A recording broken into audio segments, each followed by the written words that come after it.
আচ্ছা, আমি recent exam দেই 19th অফ ডিসেম্বর। তো সেখানে কম্পিউটার বেসডে আমি দেখি যে রিডিং সেকশনে কিছু চেঞ্জেস আসছে।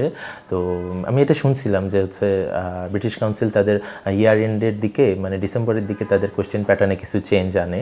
তো এখানে আমি ওইটাই পাই এবং গিয়ে দেখি যে দুইটা ফ্লো চার্ট ছিল আমার প্যাসেজ 2 এবং প্যাসেজ 3-তে দুইটা ফ্লো চার্ট ছিল, যেটা খুব একটা প্র্যাকটিস করা হয়েছিল না, কারণ এটা আসলে ক্যামব্রিজ 11-12-এর কোয়েশ্চেন থেকে দিছে। আর আরেকটা একদম নিউ চেঞ্জ যেটা আমার মনে হয়েছে যে ডায়ালগ, এটা মানে রিসার্চারের সাথে একটা রেসপন্ডেন্টের ডায়ালগ ছিল, সেইটা মেনটেন করে আমাকে অ্যান্সার করতে হয়। তো এবং পার্ট 2-তে প্যাসেজ 2-তে এই ডায়ালগটা ছিল আর কি, একটাই ডায়ালগ ছিল।